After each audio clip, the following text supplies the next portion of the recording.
안녕하세요. 저는 서울에 사는 30 초중반인 여성입니다. 얼마 전에 동네 미용실에 머리하러 갔는데 옆 사람들이 유튜브에서 들은 사연 이야기를 하더라고요. 다들 재밌게 듣는다고 하길래 저도 속으로 그게 뭔가 궁금했어요.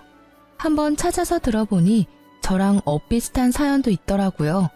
그래서 저 또한 용기 내어 이렇게 사연 보내게 됐습니다. 지우고 싶었던 기억들을 이곳에 털어놓으면 비로소 새 삶을 살 수 있을 것 같기도 해서요.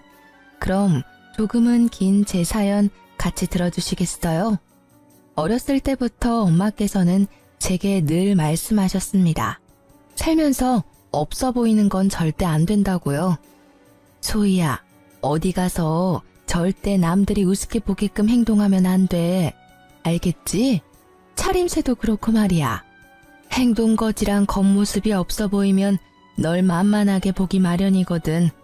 그렇다고 너무 있어 보여도 안 돼. 그럼 이상한 똥파리 같은 것들이 항상 꼬인단다. 엄마, 도대체 그게 무슨 말이야? 뭐든 적당히 말이야. 적당히가 딱이야. 궁상 떨지 말고 그렇다고 자랑질 하지도 말고.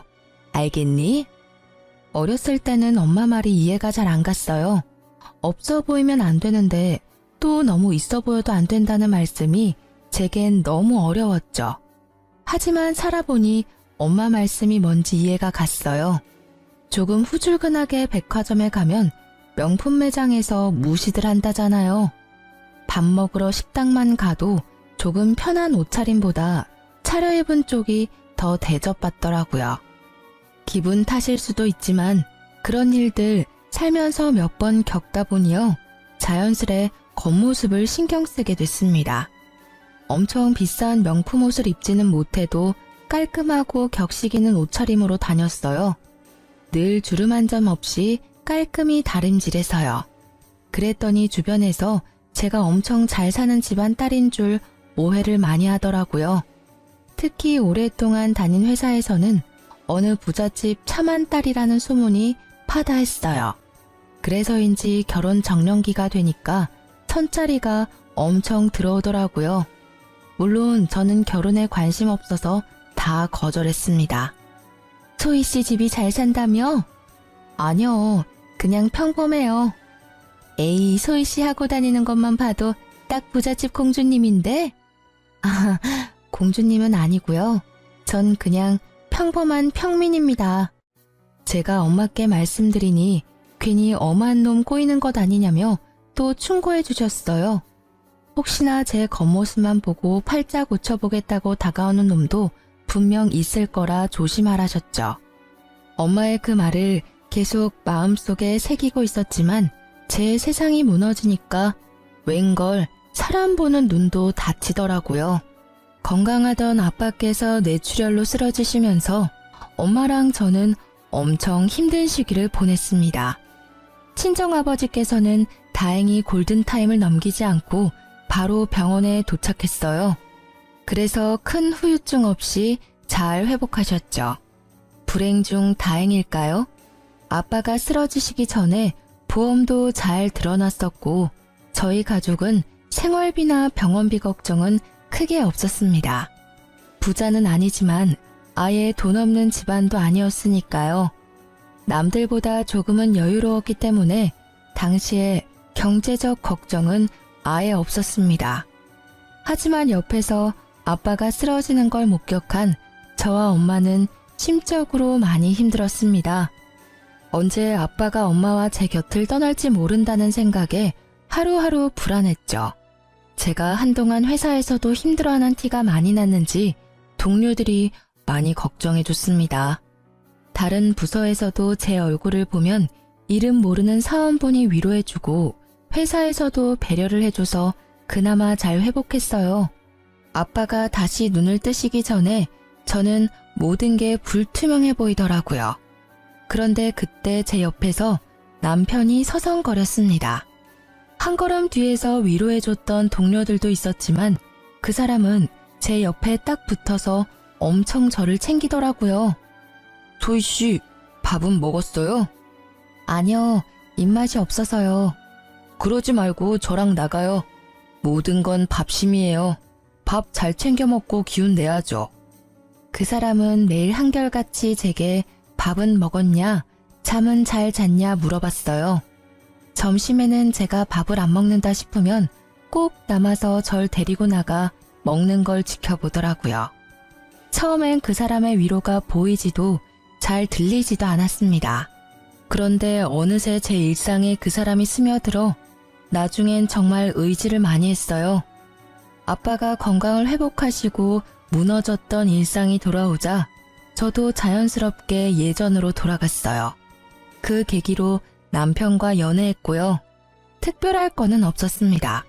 남들처럼 알콩달콩 만났어요. 1년쯤 사귀고 프로포즈를 받았는데 마음 한구석 어딘가 저는 성급한 느낌을 받았습니다. 하지만 망설이는 건 제게 사치였어요. 20대 초반처럼 연애를 많이 할 수 있는 시기도 아니고 언제 결혼 상대를 다시 만날지 모르니까요. 적당히 비슷한 환경의 회사 동료와 하는 결혼, 저는 나쁘지 않았습니다. 무엇보다 아빠가 아프셨잖아요. 도희야, 아빠가 당장 내일이라도 죽게 되면 너 결혼식은 어쩌냐? 우리 딸 결혼식에 내가 손은 잡아주고 떠나야 하는데. 아빠도 참 그런 소리 하지도 마세요. 프로포즈 받는데 문득 중환자실에서 의식이 돌아온 아빠와 했던 대화들이 떠올랐죠. 그래서 저는 그와의 결혼을 결심하게 됐습니다. 게다가 제가 힘들 때 옆을 지켜준 사람이니까요. 그와의 결혼 준비는 모든 게 순조로웠어요. 결혼식까지 많이 싸운다던데 저희는 평화로웠죠. 그런데 어느 날 신혼집을 알아보는데 남친이 이런 말을 하더라고요. 자기야, 우리 그냥 장모님 장인어른 댁에 들어가서 살까? 응? 그게 갑자기 무슨 말이야? 아니, 내 친구가 처가살이 한다고 자랑하는데 처음엔 그냥 웃어 넘겼거든? 근데 보니까 장모님 사랑 듬뿍 받으면서 지내는 모습이 나도 좀 부럽더라고. 아무래도 시가살이는 며느리가 고통스러운데 처가살이는 사위한테 나쁠 게 없잖아. 난 우리 둘 다 행복한 결혼 생활 하고 싶거든. 자기 생각 좀 의외다. 난 시댁살이든 처가살이든 둘 다 별로야. 각자 다 커서 결혼했는데 다시 부모님 집으로 들어가는 건 좀 아닌 듯해. 게다가 우린 나이도 있잖아. 돈 모아야 할 젊은 신혼부부가 보통 부모님 집 들어가서 살지. 그래? 당신은 별로겠지만 장인어른 생각은 다르지 않을까? 응? 아무래도 한번 편찮으셔서 집에 우리라도 있는 게 든든하실 거야. 남친 말을 들어보니 또 일리가 있었어요. 그래서 저는 슬쩍 친정 부모님께 여쭤봤습니다. 엄마, 남친이 결혼하면 친정집 같이 들어와서 사는 건 어떻냐고 묻네? 굳이? 아니, 한창 신혼인데 여길 못하러 들어와. 아니, 아빠도 한번 아프셨고 하니까 그 사람도 나름 걱정됐나 봐. 이제 우리 집 사위라 이거지. 어머, 마음만 고맙게 받는다고 해줘. 어떻게 그런 기특한 생각을 했대? 요즘 세상이 변하기는 많이 변했나 봐. 네 아빠 들으시면 감동해서 우시겠다. 하지만 신혼부부는 신혼답게 둘이 사는 게 맞아. 나중에 아빠한테도 들으니까 아빠께서도 똑같은 의견이셨어요. 아프면 병원 신세 질 테니 굳이 친정집에 들어오지 않으셔도 된다고 하셨죠. 두 분 다 신혼부부는 신혼답게 둘이 사는 게 맞다고 하셨어요. 그러니까 남친은 못내 아쉬워하더라고요. 처음엔 그 사람이 효심이 가득해 그런 줄 알았어요. 왜 그렇게 그는 아쉬워했는지는 결혼식 후에 점점 깨닫게 됐습니다. 드디어 우리가 결혼식을 끝내다니. 자기야, 아니, 여보, 고생했어. 자기도 고생했어. 우리가 드디어 진짜 부부가 됐네. 결혼식도 문제없이 다 끝내서 다행이야. 아, 후련하다. 근데 당신 어제 잠 얼마 못 자서 피곤하지? 비행기 안에서 자야지. 피곤하지. 나보다 잠 못 잔 건 당신이잖아. 나도 비행기에서 기절할 것 같아. 근데 잠시만. 나 지갑이 어딨지? 지갑? 분명 챙겼는데 안 보이네. 뭐 캐리어에 있겠지? 차 내려서 나중에 확인해야겠다. 저희가 하와이로 신혼여행을 가는데 저는 환전을 넉넉히 해가려고 했어요. 그런데 남편이 카드 위주로 쓰자고 환전하지 말자더군요. 현금은 분실 위험도 있고 카드사 혜택이 많다고요. 각자 카드를 쓸지 아닐지는 정하지 않았었지만 남편이 지갑을 통째로 집에 두고 와서 어쩔 수 없이 여행 내내 제 카드로 다 해결했어요. 조금 더 넉넉하게 환전해 올 걸. 생각해보니까 카드 안 되는 곳 많으면 어떡해? 괜찮아. 거기도 사람 사는 곳이야. ATM기 있잖아. 거기서 현금 뺐으면 돼. 아, 생각해보니까 그렇네. 엄청 걱정했는데 다행이다. 이왕 간 거 돈 걱정하면서 여행하고 싶지는 않았거든. 그치? 오랜만에 가는 해외여행에다가 신혼여행인데 여유롭게 다니는 게 좋지. 자기 미안해. 내가 이렇게 중요한 날 지갑을 깜빡해서. 남편이 지갑을 통째로 두고 왔다고 해서 처음엔 좀 짜증이 났습니다. 카드 한도 때문에 여행에 차질이 생길까 봐요. 하지만 세상이 워낙 좋아져서 카드만 있으면 현금 뽑는 건 일도 아니더라고요. 게다가 지갑이라 다행이지 빡빡한 비행기 시간에 여권 안 놔두고 온 게 어디냐며 저는 좋게 생각하려고 했어요. 그런데 신혼여행 때 남편의 돌발 행동에 깜짝 놀랐습니다. 고의로 지갑을 두고 온 게 아닐까 생각했죠. 신혼여행 첫날 저는 결혼식이랑 장시간 비행 탓에 몸이 너무 고단했습니다. 반면에 남편은 피곤하지도 않은지 일찍 일어나서 산책을 하겠다고 하더군요. 깼어? 산책할래? 지금 몇 시야? 6시 반. 산책하고 호텔 조식 먹으면 딱일 것 같은데. 되게 일찍 일어났네. 미안한데 자기야, 나 지금은 도저히 못 일어나겠어. 조금만 더 자면 안 될까? 그럼 조식은 나 먼저 먹을까? 난 안 먹어도 돼. 근데 혼자 먹을 수 있겠어? 당연하지. 내가 애도 아니고. 혼자서도 잘 먹을 수 있어. 그러니까 걱정하지 말고 자긴 아직 피곤할 텐데 더 자요. 저는 남편이 조식을 먹고 난 뒤 금방 돌아와 저를 깨워줄 줄 알았어요. 그런데 일어나 보니 시간이 훌쩍 지나 어느덧 오후더라고요. 깨웠는데 혹시 제가 못 일어나서 혼자 나간 건가? 아님 무슨 일이라도 생겨서 아직 안 들어온 건가? 별별 생각을 다 하면서 전화를 확인하는데요. 아니나 다를까 문자가 엄청 와 있더라고요. 놀랍게도 그건 남편의 연락이 아니라 카드 결제 문자였습니다. 아주 다양한 금액대가 긁혔더라고요. 처음에는 제가 해외에 있다는 걸 인지를 못하고 정말 깜짝 놀랐어요.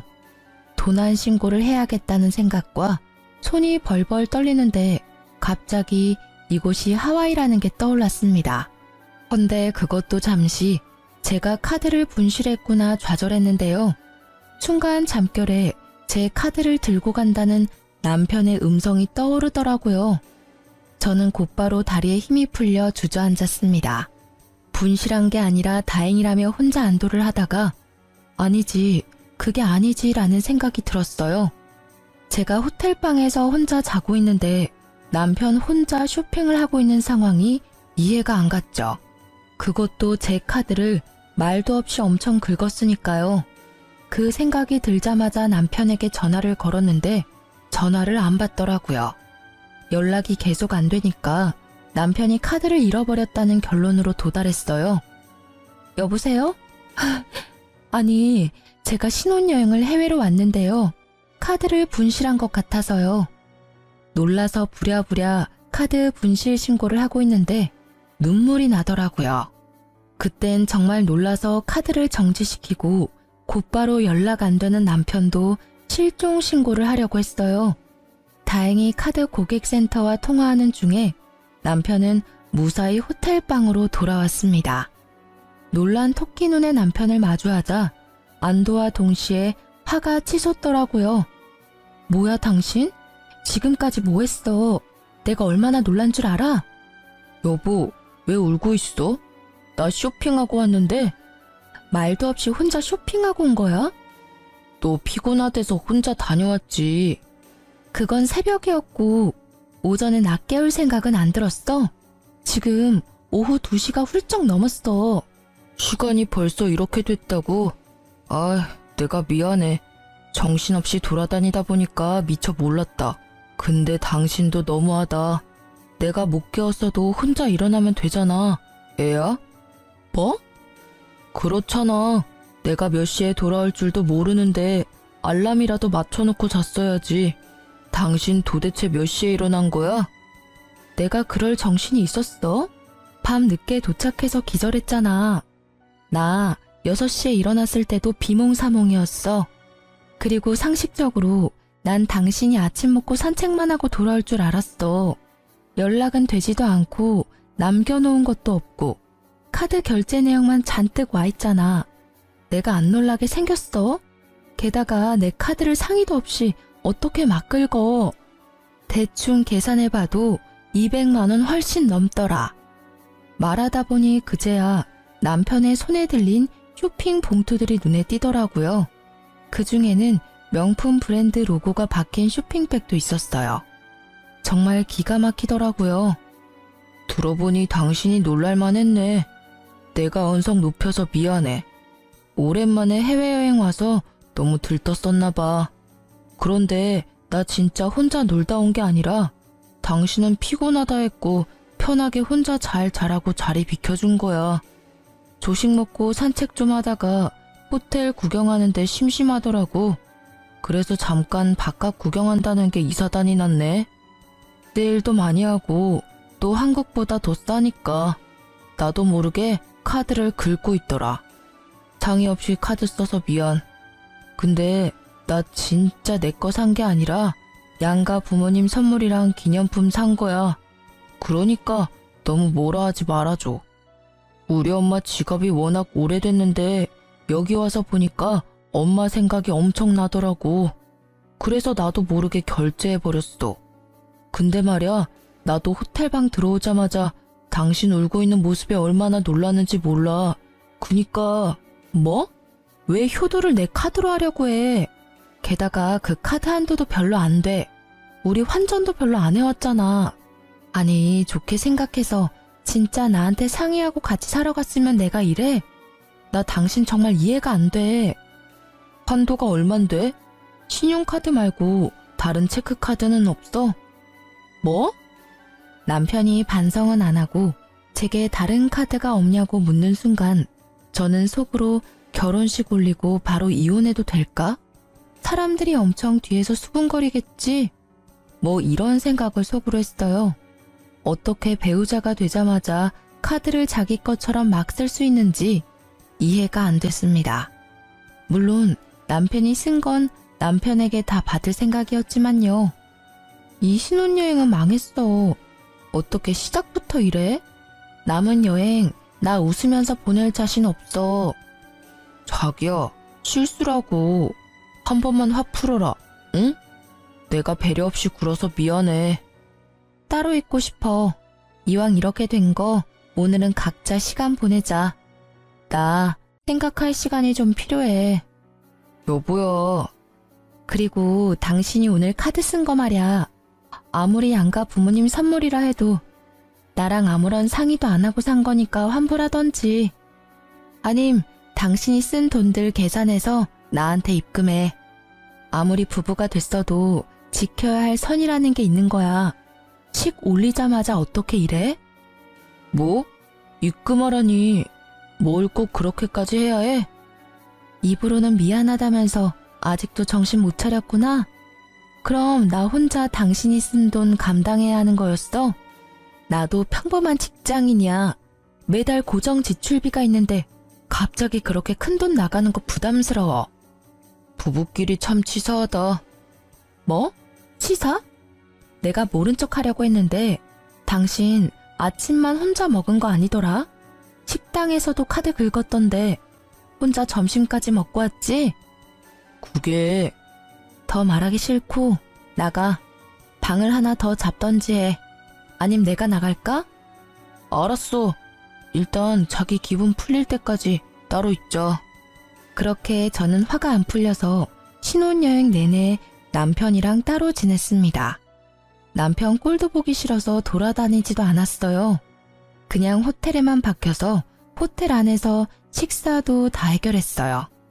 남편이 무릎 꿇고 싹싹 빌어서 마지막 날쯤 겨우 화해했어요. 화해라기보다는 한국에 들고 갈 선물들 사려고 억지로 얼굴 봤네요.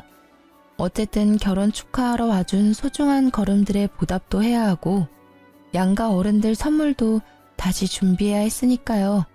남편은 정말 반성한다며 그대로 사왔던 것들 다 환불했습니다. 그래서 그때 산 게 진짜 부모님 선물이었는지 본인이 갖고 싶었던 걸 산 건지는 잘 모르겠어요. 또 그렇게 당장은 짜증나도 화해할 수밖에 없었던 가장 큰 이유는요. 신혼여행에서 돌아오는 날은 친정집에서 자야 했기 때문입니다. 친정 부모님께 안 좋은 모습 차마 보여드리고 싶지 않았거든요.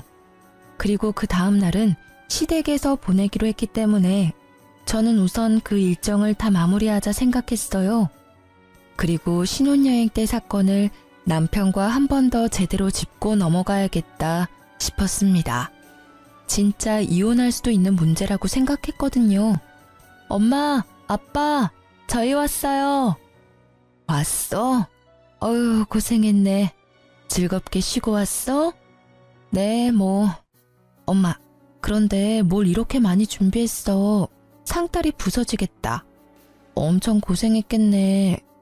뭘, 아빠가 많이 도와줬어. 뭐 한 건 없지만 우리 딸, 우리 사위 많이 먹어. 우와, 감사합니다, 장모님. 남편은 잠깐 제 눈치를 보다가 밥을 허겁지겁 맛있게 먹더라고요. 그런 남편을 흐뭇하게 바라보는 친정 부모님을 보고 저는 마음이 좀 불편해서 잘 먹지 못했어요. 해외에서 입맛 안 맞아서 고생했어? 사위는 잘 먹는데 넌 왜 그렇게 못 먹었어? 미안해 엄마. 힘들게 준비하셨는데 딸이 많이 못 먹어서 속상했구나. 아니 비행기를 오래 타고 와서 그런가 입맛이 없었어. 속이 부대끼더라고. 약 줄까? 아니 그 정도는 아니야 엄마. 나 괜찮아요.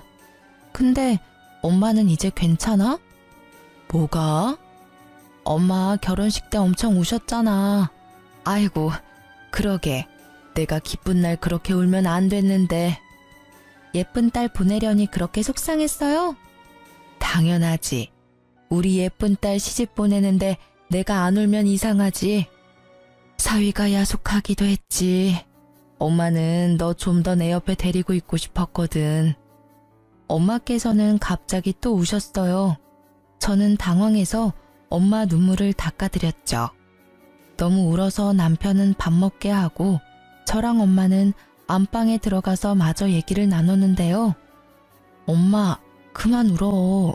나 결혼했어도 집도 가깝고 우리 자주 볼 거잖아요. 그게 말이야, 소희야, 사실 말이다. 엄마께서는 한참을 우시다가 천천히 옛날 이야기를 해주셨어요.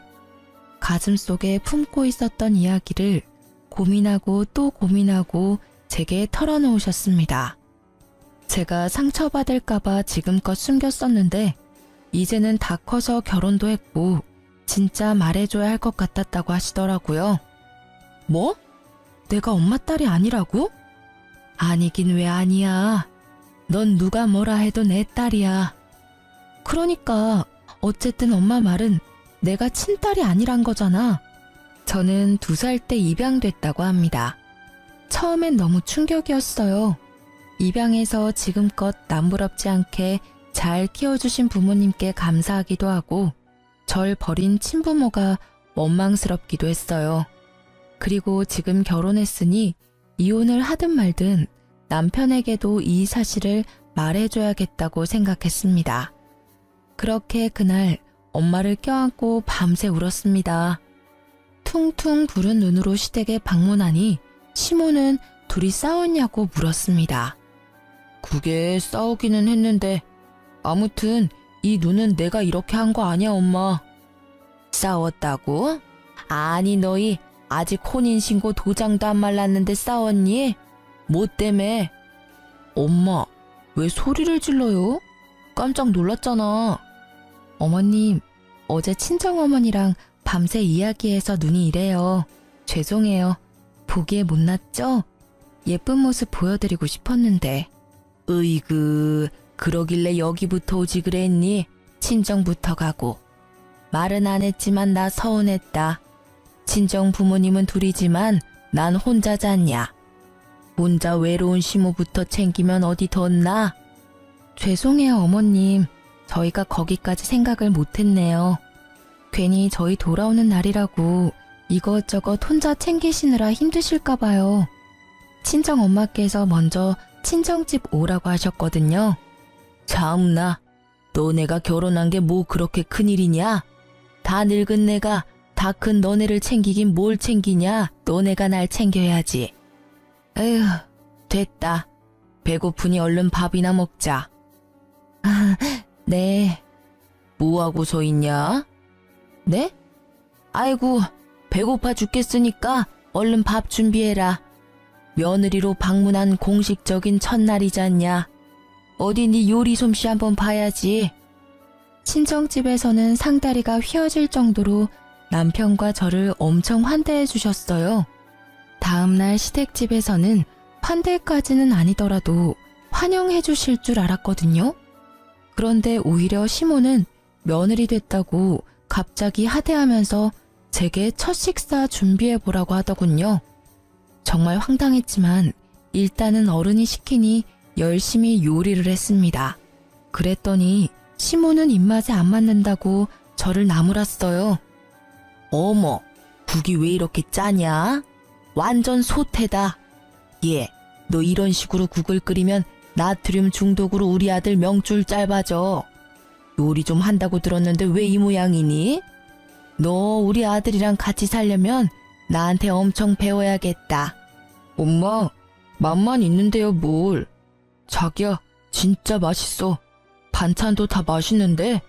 남편은 제가 혼나는 게 안쓰러운지 그래도 제 편을 들더라고요. 저는 밤이 되어서야 시모의 구박에서 벗어날 수 있었습니다. 요리부터 설거지까지 전부 제게 테스트한다며 절 다 시켰거든요. 어머님, 좀 너무하신 거 아니야? 다짜고짜 여독 풀지도 못한 며느리한테 요리시키셔서 첫날이라 그러시는 거겠지 하고 참았어. 근데 설거지까지 다 나 시키고 자기는 도와주지도 않고. 여독은 친정에서 충분히 풀지 않았어. 당신 남편한테 시어머니 흉보는 건 좀 깬다. 그것도 뒤에서 몰래 말이야. 우리 엄마 아시면 얼마나 충격이시겠어? 입장 바꿔서 내가 장인 장모님 흉보면 좋아? 난 뒷땅 까는 사람 딱 질색이야. 그렇게 안 봤는데 당신 좀 실망이야? 뭐라고? 미안한데 이건 뒤에서 흉보는 게 아니라 당신한테 대놓고 흉보는 거야. 아니, 당신이야말로 입장 바꿔서 생각해봐. 우리 엄마 아빠가 어제 당신한테 사위된 지 첫날이니 요리하고 설거지 해보게 하면 기분 좋아? 그런 취급 받으면 좋겠냐고. 뭔 소리야. 남자랑 여자는 다르지. 뭐가 다른데? 우리 엄마 아빠께서는 당신 귀한 손님 대접해줬는데 난 왜 여기서 찬밥 신세야? 시댁에서 큰 소리 내며 싸울 수는 없으니 남편은 집 가서 다시 이야기하자며 자리를 피했어요.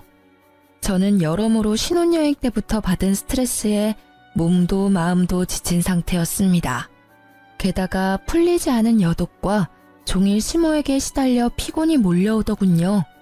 잠깐 눈을 붙인다는 게 아예 잠들어 버렸죠. 그런데 깨어보니 또 남편은 제 곁에 없었습니다. 화가 나서 다른 방에서 자나 싶었죠. 물을 마시러 나왔는데 시모랑 남편이 마당에 있더라고요. 저랑 엄마가 둘만의 시간이 필요했던 것처럼 두 모자도 할 말이 있겠지 싶었어요. 그런데 창문 방충망 사이로 들려오는 제 이름에 저도 모르게 귀를 쫑긋했습니다. 가까이 가니 시모랑 남편은 소주를 마시고 있었어요. 자기 예뻐하는 모습이 안 보이는데 제가 쉽게 넘어오겠어? 엄마라도 먼저 좀 잘해줘야지. 안 그래도 신혼여행 때 대판 싸웠는데 엄마까지 그러니까 섭섭하다고 난리잖아. 아이고, 그게 마음처럼 쉽게 되는 줄 아냐?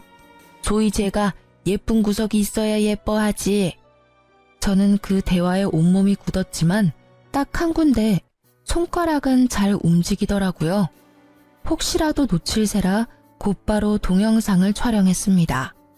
저보고 뒷담 까지 말라고 뭐라 하더니 남편은 시모랑 제 이야기하는 모습에 본능적으로 찍었죠. 발뺌할지도 모르니 창문을 통해서 동영상을 찍었습니다. 아니, 소위 걔가 애가 예뻐 보이기라도 하면 몰라. 얼굴도 그 꼴이 뭐냐? 안 그래도 못생긴 얼굴 더 못 봐주겠더라. 엄마, 내가 좀만 참자고 그랬잖아. 소위 내 스타일 아닌 거 엄마도 잘 알잖아. 나도 꾹 참는데 엄마도 좀 예뻐해줘. 장인어른 몇 년 전에 뇌출혈 수술했었으니까 분명 오래 못 살 거라 몇 번 말해? 금방이야. 지금 정정해 보여도 2차 뇌출혈 소리 소문 없이 금방 또 온단 말이야. 그럼 그 재산 다 우리 거라고. 그니까 며느리한테 잘해줘. 히히히, 그래. 그 사돈 양반 언제 갈지는 몰라도 보시겠지 아마. 그래, 내가 그것만 믿고 결혼시켰지. 깜빡했다. 소위 저기 집애가 뭐 볼 건 없어도 집안 하나는 좋아 보이니 내일부터는 정말 마음 다 잡고 잘해줘야겠다. 그래 엄마, 난 소희가 아니라 저 집안 재산이랑 결혼한 거야. 그것만 생각하자. 아, 근데 생각할수록 저거 열받네. 집도 잘 살면서 신혼여행 가서 내 돈까지 쓰게 하더라고. 너가 잘 몰라서 그래. 원래 잘 사는 집안일수록 그런 거 칼같이 지키는 거야. 그래? 어떻게 카드 받아내지? 결혼한다고 끌어모았어서 이제 우리 알거지잖아. 너야말로 성급하다 이놈아. 살살 구슬려야지. 그런가? 엄마, 내일부터 살살 구슬려 볼게. 화이팅! 짠합시다 어머니. 이 지긋지긋한 월세집에서 벗어나기 위하여. 알고 보니 이 넓은 시댁 단독주택도 월세였더라고요. 저는 남편과 시모의 대화에 참을 수 없는 분노가 차올랐어요. 어떻게 저와 제 부모님을 두고 그런 생각을 했는지 치가 떨렸습니다. 남편은 회사에 놔두는 소문을 듣고 제가 잘 사는 집안 딸인 걸 알고 접근한 거였죠. 참 허망했습니다. 저는 속이 뒤집어졌지만 곧바로 티내지 않았습니다. 못된 모자 참교육은 시켜줘야 했으니까요. 이혼은 정해진 결론이고 못된 아들 의견에 동조한 시모부터 복수하기로 생각했어요. 저는 매일 점심시간마다 시댁에 놀러 갔습니다. 회사랑 가까웠거든요. 이미 남편과 시댁의 재정 상태는 알았고 뜯어먹을 건 없고 밥이라도 얻어먹어야지 싶었어요. 시모는 처음에는 저를 반겼어요. 어머님, 저 어머님 손맛 배우려고 왔어요. 근데 어쩌죠? 회사 점심시간에 온 거라 바빠서 요리는 못 배울 것 같은데. 어머, 네가 요리를 못하러 배워. 내 말을 아직도 담아뒀어? 내가 해줄 테니까 넌 걱정하지를 마. 어머님, 그럼 저 갈비찜 먹고 싶은데 내일 또 와도 돼요? 응? 갈비찜? 아, 내일 또 온다고? 아, 그래. 내가 다 해놓으마. 먹고 싶은 거 미리 말하기만 해. 큰 소리 뻥뻥 치던 시모에게 저는 매일 먹고 싶은 걸 말했죠. 어머님, 전복회가 너무 먹고 싶어요. 아침부터 시모에게 연락해 놓으면 시모는 열심히 장봐서 점심을 제게 대접하더군요. 그리고 남편에게 마음에도 없는 시모 칭찬과 자랑을 했어요. 여보, 어머님이 날 정말 끔찍하게 아끼셔. 나 친구들한테 계속 자랑하잖아. 오늘은 전복회까지 직접 떠주셨다니까. 그래? 전복회? 맛있었겠다. 난 왜 안 불렀어? 에이, 나랑 친해지셔야 하는데 당신이 왜 껴? 그렇지. 얼른 둘이 친해져야 좋지. 응, 저번에 뭣도 모르고 서운하다고 해서 미안해. 어머님 진짜 좋으신 분 같아. 그치? 사람 겪어봐야 알잖아. 우리 엄마랑 너도 분명 서로 잘 알게 되면 잘 맞을 거라 나도 생각했어. 근데 엄마 용돈 좀 드리는 게 어때? 매일 가서 먹으면 엄마 좀 부담스러우시겠다. 아니지. 어머님 그럼 부담스러워서 나 밥 못 먹이셔. 용돈은 다음에 챙겨드릴 거야. 그래? 떨떠름한 남편의 대답에 저는 속으로 비웃었죠. 그리고 제가 용돈도 안 주고 점심시간마다 낼름 밥만 먹고 가니 이제 시모는 아예 냉장고를 이제 비워놓고 기다렸습니다. 어머님, 냉장고가 텅텅 비었네요. 어쩌지? 내가 장 보러 갈 시간이 없어서 못 봤네. 괜찮아요. 오늘 해물찜이 너무 먹고 싶은데 어머님 힘들까봐 제가 오는 길에 배달 주문해놨어요. 잘했죠? 해물찜? 내가 좋아하는 거 어떻게 알고? 아유, 고맙다. 배달 왔습니다. 네. 헉, 어머님. 응? 어쩌죠? 제가 회사에 지갑을 두고 와서요. 결제 좀 부탁드려요. 그래, 뭐 내가 일단 결제하마. 얼마죠? 네, 59,000원입니다. 거참 되게 비싸네. 그렇게 냉장고를 비워둔 시모를 위해 저는 매일 점심을 미리 주문해서 갔어요. 해물탕으로 시작해서 초밥, 중식 코스 요리 등등 배달 가능한 비싼 음식들이 많잖아요. 할 수 있는 한 시모를 다 뽑아 먹었죠. 시모는 성질을 참다 못해 한마디 했습니다. 너 용돈 한 번 안 주고 너무하다 정말. 내가 지금 이번 달 식비만 얼마를 쓴 줄 아냐? 어머님, 설마 저한테 쓰는 돈이 아까우세요? 제가 한껏 울상을 짓자 시모는 당황하다가 얼마든지 먹고 싶은 거 말하라고 떵떵거리더군요. 그리곤 친정 부모님한테 가서 시모가 이렇게 잘해준다고 말하라고 시켰습니다. 전 당연히 그러겠다고 말했죠. 그리고 이 말을 덧붙였더니 시모가 개거품을 물었어요. 저는 친부모가 누군지도 모르지만 지금 너무 행복해요. 양부모님도 모자라서 시어머님께도 이렇게 사랑을 받으니까요. 전 정말 복받은 사람이에요. 뭐?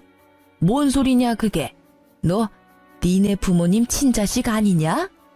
네, 저도 얼마 전에 알았어요. 저 어렸을 때 입양하셨대요. 너 왜 그 중요한 걸 숨겼냐? 진짜 네가 친자식이 아니라고? 본색을 드러내는 시모에게 저 또한 이제 숨기지 않고 발톱을 드러냈어요. 왜요? 그게 뭐 어때서요? 정신 차려라. 아니 양부모가 너한테 뭐라도 남겨주겠냐? 너 정말 무서운 애구나. 이거 사기 결혼이야. 결혼 전에 말했어야지. 이혼이라도 할까요? 당연한 걸 물어. 이 괘씸한 것. 시모는 이혼 소송할 거라며 제게 각오하라더군요. 너 미쳤지? 감히 날 속여? 퇴근하고 남편에게 물어보니 생각이 같다 하더군요. 이미 제가 말하기 전에 시모한테 들었는지 얼굴은 울그락불그락 했습니다. 역시나 제가 속였다고 사기 결혼이라고 시모와 비슷한 반응을 보였죠. 그래서 저는 남편을 데리고 친정 부모님께 같이 가서 이혼 말씀드리자고 말했어요. 마지막 예의는 갖춰달라고요. 제가 밤늦게 남편을 데리고 나타나자 친정 부모님께서는 어리둥절해 하셨죠. 무슨 일이냐 갑자기. 너희 뭔 일 있어? 걱정스러운 얼굴을 한 부모님께 저는 물었어요. 엄마 아빠, 저 할 말 있어요. 죽어서 유산 남기지 말고 지금 정신 운전할 때 저한테 유산 남겨주세요. 저 친딸 아니잖아요. 그래서 걱정돼요. 아무것도 못 받을까 봐서요. 아무것도 모르는 친정 부모님께서는요. 당황하시다가 이내 곧바로 웃으면서 알겠다고 하셨어요. 그래, 소희 네 생각이 그렇다면 그렇게 해주마. 남편은 아빠의 말씀에 당황한 얼굴로 말하더군요. 아니, 친딸도 아닌데 정말 얘한테 재산 남겨주실 거예요? 얼마나요? 친정엄마께서는 남편의 속보이는 말에 놀라신 얼굴이었죠. 자네, 뉘앙스가 좀 그렇네. 우리가 소희한테 재산 주는 건 당연한 거 아니겠나. 우리 마음으로 낳은 딸인데 누가 뭐라 해도 소희는 내 딸이야. 남편은 친정 부모님의 태도에 놀라서 태세 전환했어요. 여보, 정말 감동이다. 장모님, 장인어른, 그동안 우리 소희 이렇게 예쁘게 키워주셔서 감사합니다. 앞으로는 제가 소희 지키겠습니다. 웃겨? 네가 뭔데 날 지켜? 난 내가 지켜. 엄마 아버지, 저 재산 필요 없어요. 아까 한 말은 진짜 재산 받으려고 한 말 아니에요. 저 멀쩡한 직업도 있고 모아둔 돈도 충분해요. 지금까지 키워주신 것도 너무 감사하니까 절대 저한테 유산 남기지 마세요. 그게 뭔 말이야, 여보. 받을 건 받아야지. 그래, 너 받을 건 받아야지. 잘못했으면 벌은 달게 받아야지. 저는 친정 부모님께 시모와 남편 동영상을 틀어서 보여드렸어요. 남편 놈은 자기 목소리와 자기 엄마 목소리가 흘러나오자 무릎부터 꿇더라고요. 사실 제가 혹시 몰라 2시간 전에 친정아빠한테 충격받지 마시라고 미리 귀뜸해 드렸었습니다. 이렇게 할 건데 놀라지 마시라고요. 아버지께서는 기다렸다는 듯 남편의 뺨을 날렸어요. 감히 내 귀한 딸에게 상처를 입혀? 잘못했습니다. 그런 의도로 한 말 전혀 아니에요. 나 자네한테 단 한 푼도 안 줄 거야. 쉽게 안 죽어. 죽더라도 이혼하는 거 다 보고 죽을 테니 걱정 말게. 엄마께서는 손에 집히는 대로 남편에게 물건을 던지셨어요. 당장 나가. 내 집에서 당장 꺼져. 소송을 해서라도 이 부분 바로 잡을 거야. 네 놈, 네 엄마, 내가 가만 안 둬. 그렇게 남편 놈은 쫓겨나고요. 아빠와 저는 엄마를 달래드렸어요. 시모는 얻어맞고 남편을 보고 또 불이 나게 다시 남편의 손을 끌고 친정집으로 달려왔죠. 아이고, 사돈어른 잘못했습니다. 술김에 헛말이 나왔어요. 내가 이놈의 술을 끊어야지. 내 아들은 못난 애미 말에 맞장구 친 죄밖에 없어요. 아들이 정말 소희를 사랑하고 있습니다. 그렇지, 아들? 네, 맞아요. 저 정말 소희 사랑합니다. 손이 발이 되도록 빌면서 시모와 남편은 한 번만 봐달라고 했습니다. 한 번 속지 2번 속겠어요? 너 보니까 왜 처음부터 처가살이 타령한지 알겠다. 소름 돋아. 우리 엄마 아빠 집에 들어와서 무슨 짓 하려고 그랬니? 절대 아니야. 소희야, 그런 거 절대 아니야. 변명은 법정 가서 하던가. 저와 친정 부모님은 끝까지 그 둘을 외면했습니다. 나가라고 끌어내도 안 돼서 경찰까지 불렀죠. 그렇게 결국 이혼 소송은 제 승리로 끝났습니다. 명확한 유책 사유가 남편에게 있었으니까요. 시댁에서 찍은 동영상 증거도 신혼여행 때 진상짓했던 카드 내역서도 제게 유리하게 작용했어요. 남편과 시모는 비싼 전원주택 월세 감당 못해서 쫓겨났더라고요. 부동산 직원한테 들어보니 원래부터 두 모자는 원룸에서 살았다고 합니다. 저랑 결혼하려고 전원주택에 무리하게 들어가선 단기 월세살이를 한 거죠. 전 남편과 이혼 소송 중에 회사에서 마주치는 게 너무 싫었는데요. 마침 타이밍 좋게 전 남편은 회사에서 잘렸습니다. 전 남편은 돈 무서운 줄 모르고 결혼 전에 회사 동료들한테 야금야금 빌린 돈들이 있었나 봐요. 안 갚고 배째라는 시기라 크게 한바탕 난리가 났어요. 하마터면 저까지 피해 입을 뻔했네요. 그나마 결혼 전 빌린 돈이라 저는 엮이지 않았네요. 회사에 제가 관련되지 않은 거라 소명하느라 골치 꽤 아팠습니다. 이혼 후에 오픈하려고 했는데 결국 이혼 전 소송 중인 것도 다 오픈했습니다. 전 남편 아주 빚더미에 오르고 근처 아파트 공사 현장에서 일하는 걸 누가 봤다는 소문만 들었네요. 그거라도 열심히 해서 어서 회사 사람들 돈부터 갚았으면 좋겠네요. 괜히 저도 얼굴 보기 껄끄러워졌거든요. 제 잘못 없는 거 알았는데도 일부분의 사람들은 은근히 여유 있는 제가 책임지길 원하는 사람도 있더라고요. 하지만 제가 사기 결혼까지 당하고 돈까지 갚아야 하나요? 저는 딱 잘라 거절했습니다. 전 시모는 얼마 전에 회사 근처 국밥집에서 봤어요. 주방에서 땀 범벅이 되어 설거지하고 있더라고요. 이사도 안 갔는지 제 회사 근처인 걸 알면서도 이곳에서 일하는 게 웃겼죠. 같은 동네 살면 참 이런 점이 웃겨요. 좋은 마음은 아니고 저도 사람인지라 쌓인 한이 있잖아요. 국밥집 사장님께 설거지하는 이모 힘들어 보인다고 고생하시니 이모님 팁이라도 드리라고 10,000원을 드렸습니다. 이모, 저기 마음씨 착한 분이 10,000원 팁이라며 주셨어. 아이고, 고맙습니다, 손님. 제 얼굴도 안 보고 연신 고맙다고 고개를 조아리는 전 시모였어요. 그러다 고개를 들어 제 얼굴 보곤 낯빛이 어두워지더라고요. 저는 웃으며 수고하시라고 한마디 남기고 가게를 나왔네요. 이제 그 국밥집은 안 가려고요. 친정 부모님께서는 재혼도 절대 하지 말고 그냥 부모님 곁에만 있어달라 하시네요. 알콩달콩 셋이 살자고요. 저도 한번 세게 대어보니 남편도 필요 없다고 느꼈어요. 또 살다 보면 모르지만요. 지금은 남은 인생 친정 부모님이랑 추억 더 쌓으면서 보내고 싶습니다. 친자식도 아닌데 진짜 친자식처럼 키워주신 부모님 은혜에도 보답해야죠. 여러분, 제 사연 끝까지 들어주셔서 감사합니다. 혹시나 제 사연 때문에 혈압 높아지셨을까봐 걱정됩니다. 시원한 물 한 잔 천천히 들이키시고 무더위 잘 이겨내시길 바라겠습니다. 감사합니다.